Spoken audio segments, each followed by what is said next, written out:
Join me as we deconstruct this topic of unlearn love. Why unlearn love? What inspired me to start talking about unlearning love? I feel that the kind of love we have today is not working for us. There's so much noise from the men and from the women. People are complaining in their relationships and they feel they are unheard. The purpose of the relationships have not been met. And I've been thinking and asking myself, when did the rain start beating us? Where did we get it wrong? Was it ever working? Or it has never worked? Is there a time when marriages thrived and raised emotionally stable children and people grew together in love and in unity? When I look at the traditional relationships, were built for control, they were built for social order, they were built for survival. During the old times, emotional health was not a concept. Women were assets. Men were providers and protectors. And as long as they did that, then they were serving their purpose. But what about today? That is not what the modern man wants. That is not what the modern woman wants. What was parenting all about during those days? Parenting was not about emotional intelligence. It was about raising disciplined citizens and heirs. Children were not allowed to ask why. It was not about understanding. Why are you doing this? It was about discipline. When you asked why, then you were an indisciplined child. And looking back at what we believed and what happened to our forefathers, I feel that we are reading from outdated scripts. Let us look at the olden time blueprint that we have been using. The men were taught power, provision, and authority. They were told they must lead, they decide, and they control. The traditional woman, her dreams were not a priority. She was supposed to serve. She was supposed to sacrifice and to nurture. I told that marriage is forever, divorce is shameful, and suffering is noble. And when you see people commenting about marriages and relationships, you find so many people are still reading from those scripts. We find people who have divorced giving their stories, how friends walked away from them, how the church abandoned them, how nobody wanted to be associated with them when they were divorced because it's shameful. Children were seen but not heard. They had no room to be heard. And we were told that discipline shapes character. And love is shown by providing, not listening. And we are finding even the today man and woman, they are equating providing to presence. Just because you can provide everything for your child,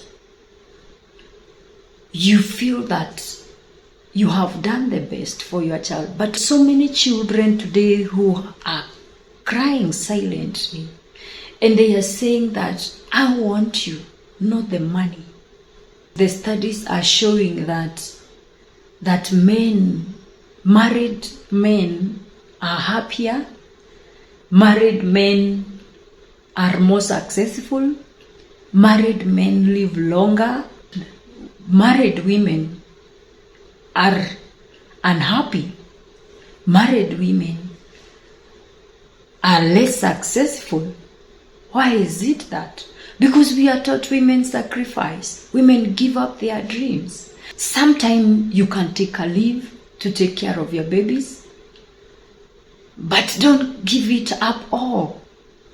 Yeah, there are dreams that no one will ever achieve for you. There are visions that no one will ever achieve for you. We need to think broadly, not just about being left. And think of, what if that man lost his job or his business? What would you do? What if he died or became incapacitated? Would your family still go or eat? Would your children still get education? The today woman is assertive. The today woman is educated. The today woman is financially capable. I saw a post the other day and it really saddened me when I saw a man who had posted that marry an educated woman at your own risk. And I feel that this man is reading from the old script of control. And that is what many men feel, that when a woman is educated, when a woman has financial capability, they will lose control. Why are educated women finding it hard to get quality men? Not that they don't want men, not that they don't want to get married, not that they don't want relationships, but they are saying they can't find these men.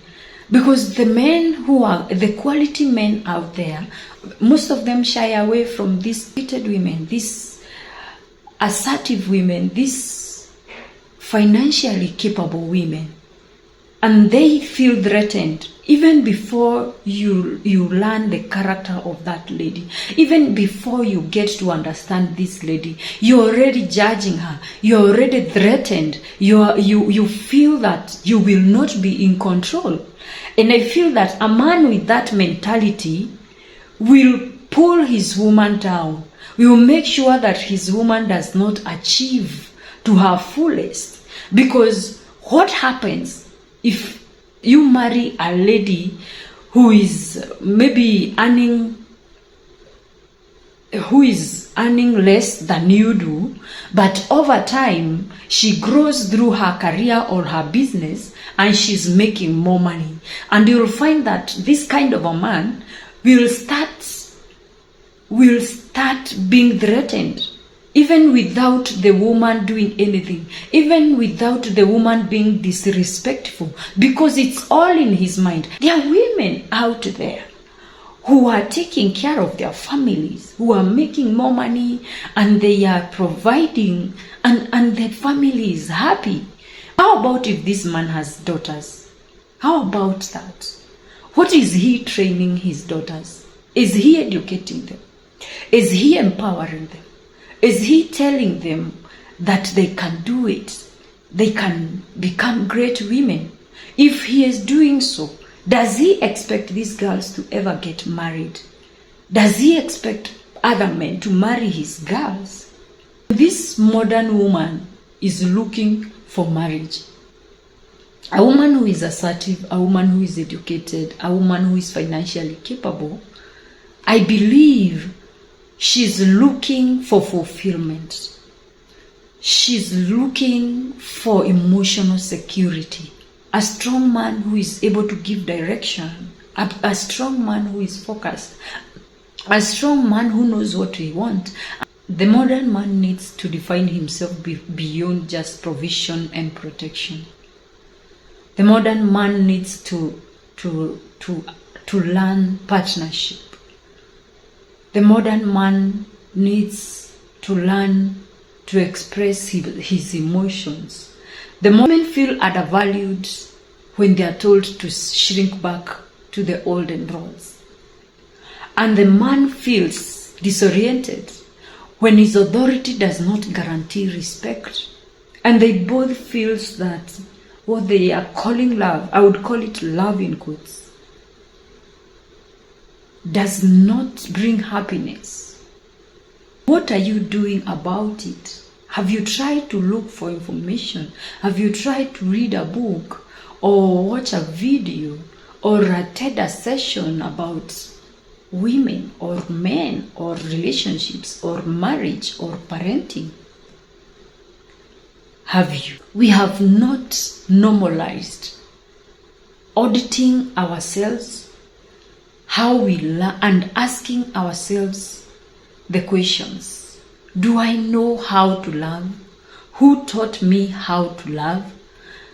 And most of us, by the time you leave your home, by the time you leave your parents, or wherever you grew up in, you are around 18, 20 and thereabout. And you are already 80% programmed. Most of your character and your behavior is already shaped. The way you behave in relationships is already shaped. And also the people that we keep around us influence our thinking and our behaviors. So you find that another thing that is affecting us is that we grew up in places where there was emotional abuse, there was financial abuse, there was physical abuse, and we have not taken time to heal from these things. And you find that whatever you hated as a child growing up, that is exactly what you have become. That is exactly what you are practicing. Those are the exact things that you are doing. What are we teaching our boys? What are we teaching our girls? And I feel that if you are broken, you cannot bring up a whole child. The Bible says that out of the abundance of the heart, the mouth speaks. So what is abundant in your heart? That is what you will speak. That is what you will bring out. And you find that negative energy attract negative energy. The things that you have gone through along the way as you grew up, have we taken time to heal those scars? Have we taken time to heal those wounds? Have we taken time to get over pain and anger and bitterness that we have gone through along the way? What are you doing as a man to your children to make sure that they become better men? What are you doing as a woman to your children to make sure that they become better children? What are you doing about? And children learn by seeing. So marriage or relationships or whatever it is, kind of a relationship you are in, are very important for the next generation. Because if you have a healthy relationship, if you have healthy relationships around you, it is most likely that your children will learn from that and they will have healthy relationships. Why is there a growing number of young people who say they don't want anything to do with marriage? What informed your decision? Whatever, most of the people, they say whatever that has informed their decision that they don't want marriage is because of the other relationships they have observed, and they have seen that the relationships are not working for those people. So they don't want to get there and get hurt. They don't want to get it there and be abandoned. They don't want to get there and go through the same. There are statistics that are saying that the rate of divorce is at 50%. But the shocking thing is that the rate of remarrying is at 80.6%. What does that mean? It means that these people who were married or had these people who were married, they got it wrong the first time. And now they are redoing it after learning from the first script. How about if we could normalize unlearning the olden scripts, relearning how to do modern relationships, so that we do not have to try and error? You know, because if 50%, if divorce rate is about 50%, and these 50% are remarrying at the rate of 80.6%, it means that these people still feels that marriage can work. And I believe even those people who are separated and those people who are divorced, you did not marry for it to fail. You wanted it to work, but it didn't work.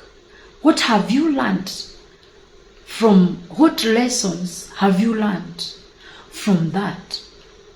How about if we prioritized learning before we got into it?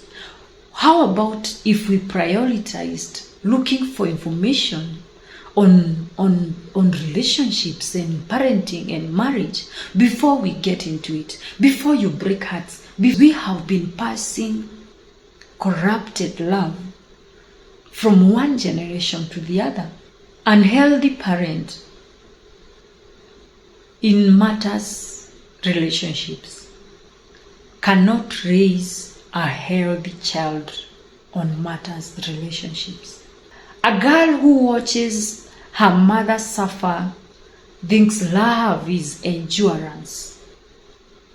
A child who grows up with emotional neglect confuse attention for affection. And you find that most of these people who grew up neglected emotionally are quick to attach to people who show them attention.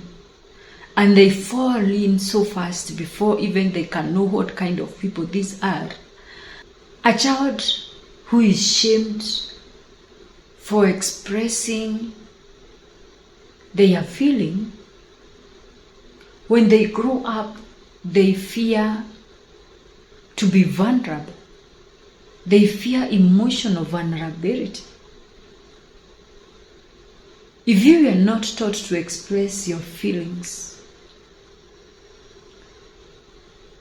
even when you grow up, you will find it so hard to express yourself. We find that even in the modern day, some of us are still raising our girls and our boys differently. And we are still modeling inequality while we are calling ourselves modern, while we are still preaching about equality.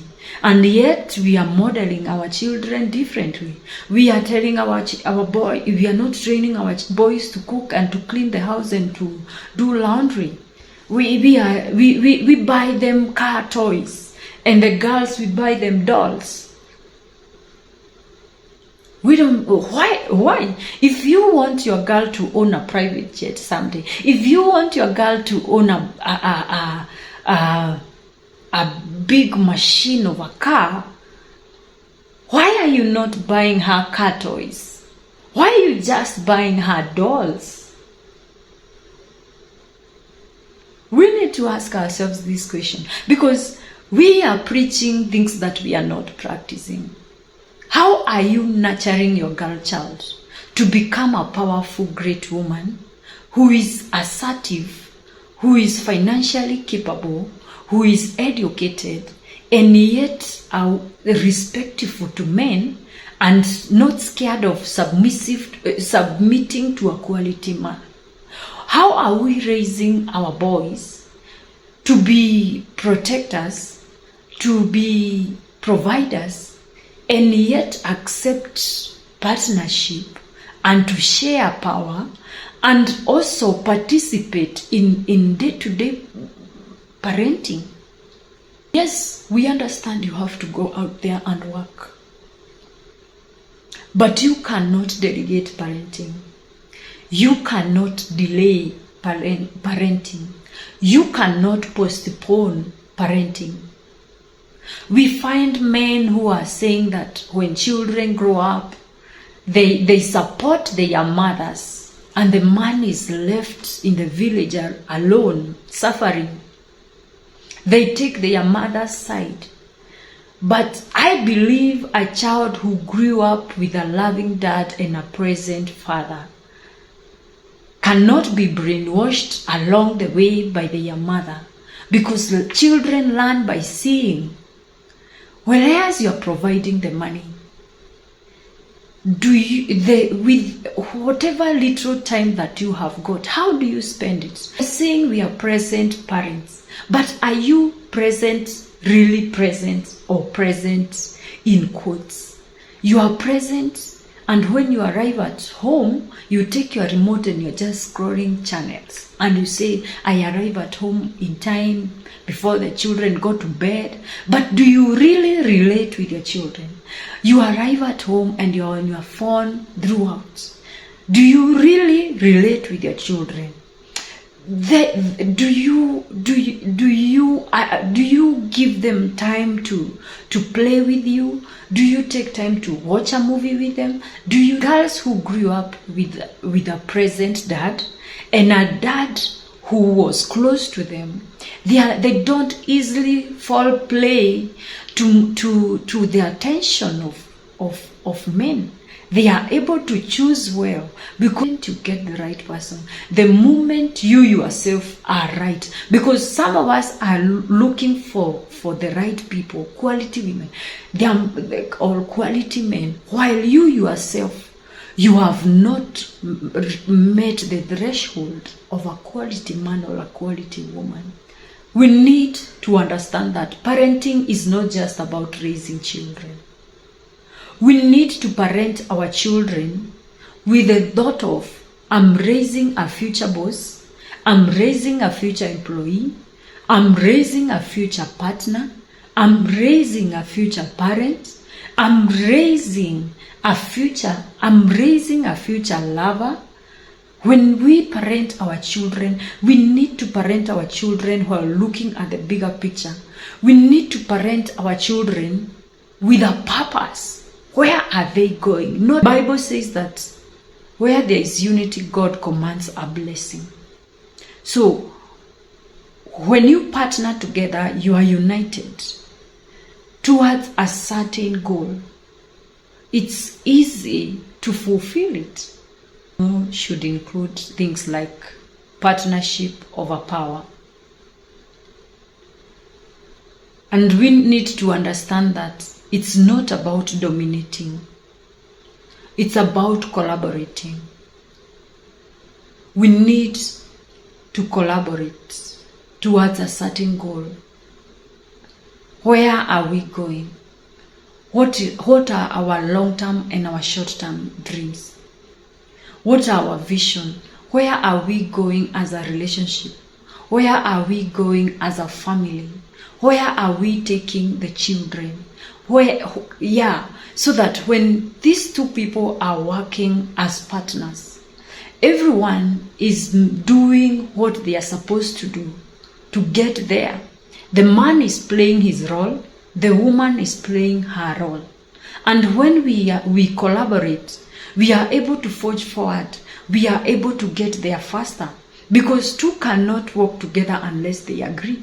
So where there is no agreement, it's like when you are imagine a situation where you are playing a football match, and these people are not collaborating.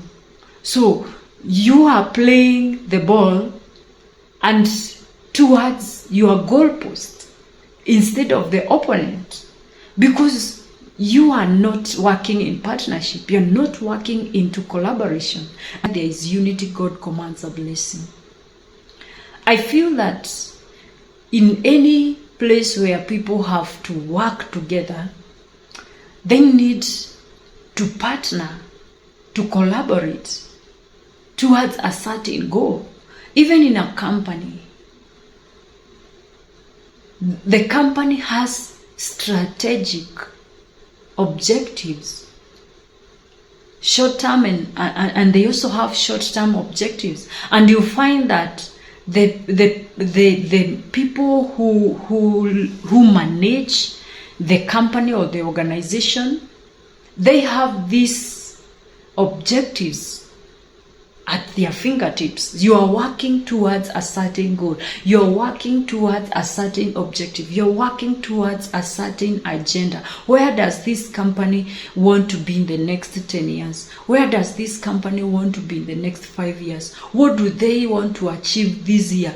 Or the people in management, they know where they are going, and so they are working towards it. And now imagine being in a marriage where you are not not partnering and you are not collaborating. I am making my money, you are making your money. You make your own decision about the money you make. I make my own decisions on my money. How about if we had a way where I have a personal account and you have your personal account and we have a joint account, and even for those situations where one of the partner is not making the money, that does not mean that the role the other partner plays is a subordinate role because they don't bring money on the table. There are many other things in relationships that matters, not just about the money part of it. There is a lot that a stay-home mom brings in. She brings sanity at home. When a man comes from the chaotic world where the world does not care whoever you are, and you go to a peaceful home, that man is able to relax and he's able to rejuvenate and be energized so that he can face tomorrow handles, so that he can be able to operate well and function well.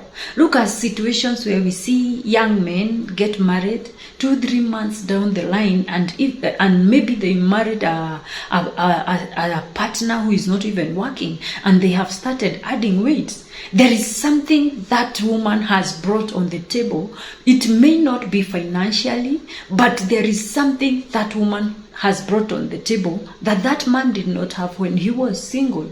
And we need to learn to partner, to collaborate, so that we can grow together towards a certain goal. I find some men saying that wanawake hawaonyeshangwi pesa, that when you show a woman that you have money, she will waste it. And I normally tell married men that the moment you are hiding your money from your woman, the day she gets a hold of it, she will consume it without care. Love for relationships that are meant to work is not just a feeling, it is a skill. If you love me, you need to love me for who I am. You need, even if you correct me, you need to correct me with love.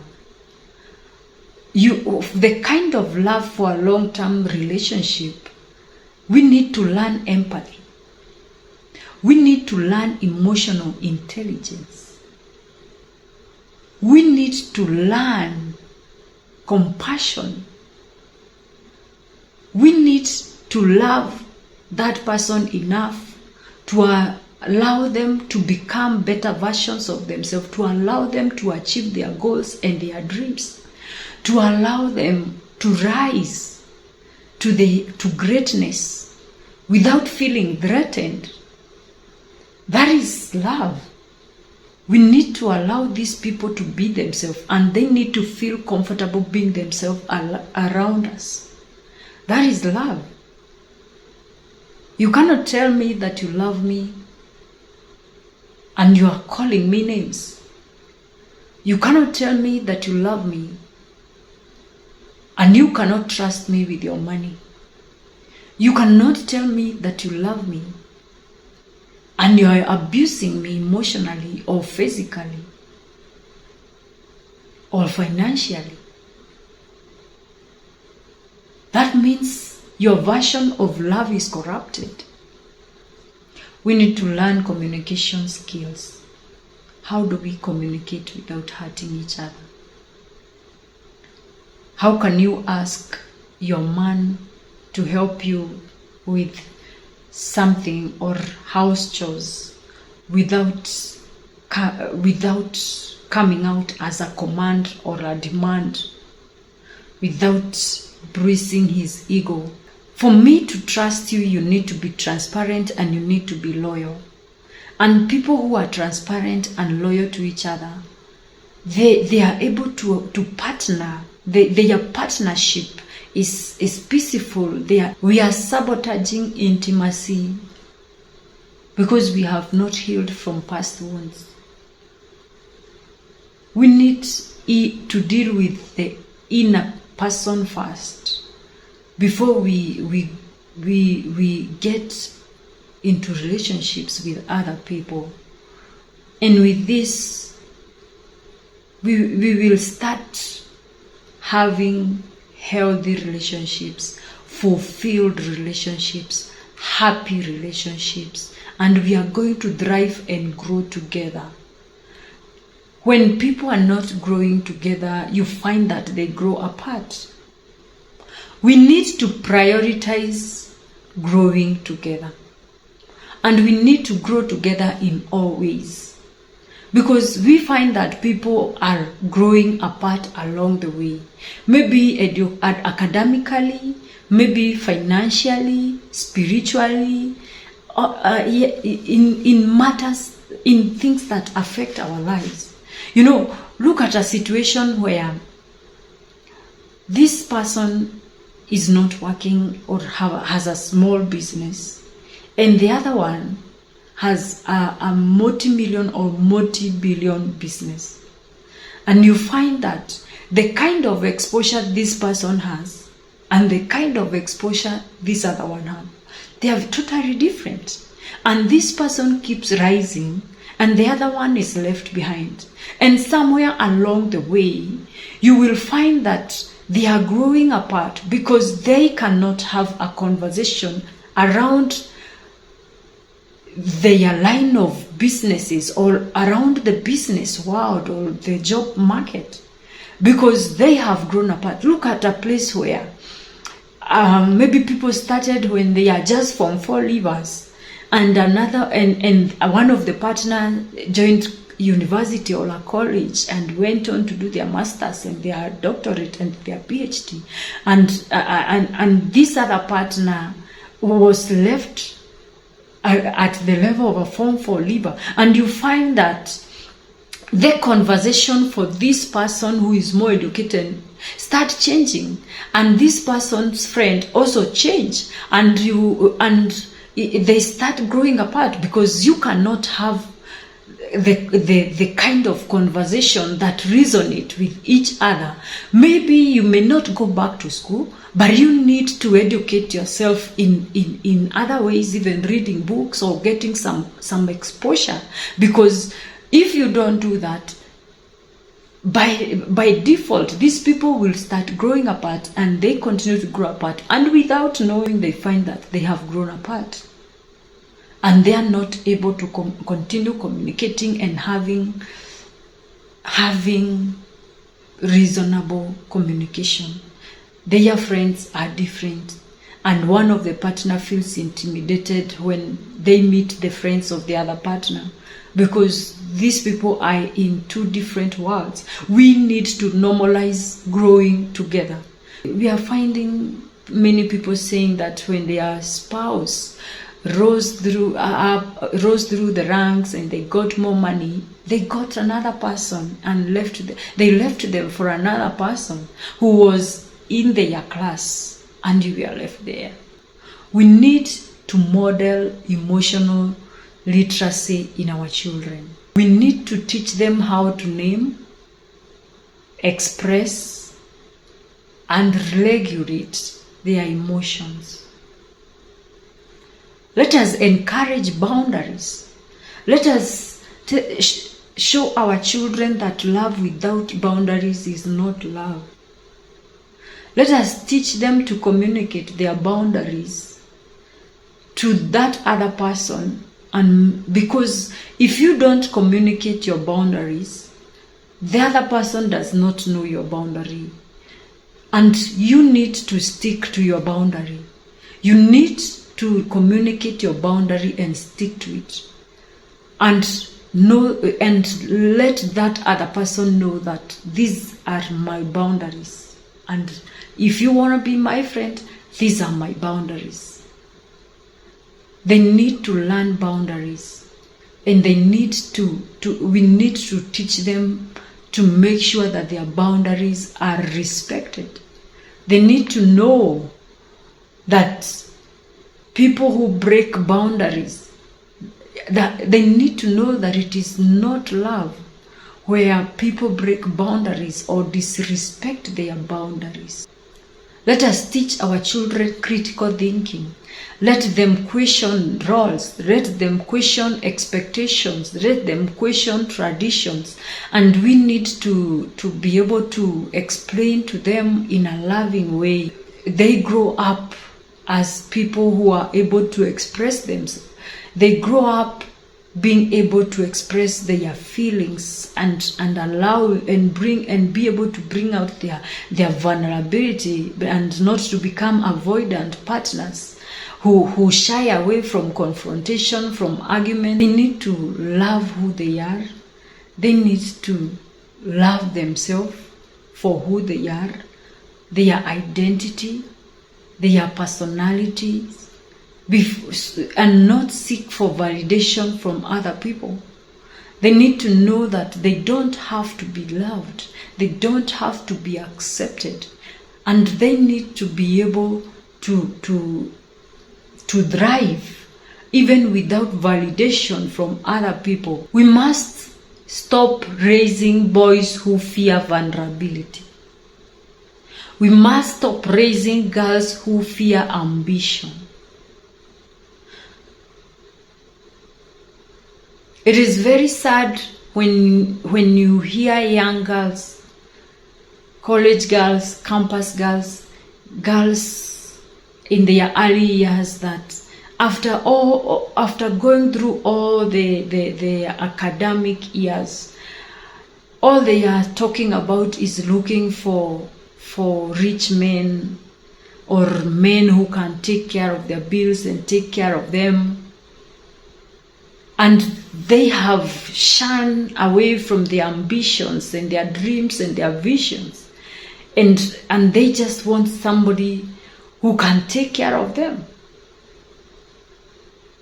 And we need to know he who finances you controls you. And we need to understand that along the way, you will become unhappy and dissatisfied. Because when you get used to the money and everything else, then what? What is your purpose? If we unlearn the outdated scripts and write new ones, I feel that we will have healthier marriages, we will have better society, we will have better relationships, because we will marry on purpose, not on pressure. Look at it this way. If you are married, I want you to ask yourself, why did you get married? Why did you marry? Did you marry for convenience? Did you marry because you were running away from poverty, or running away from your family?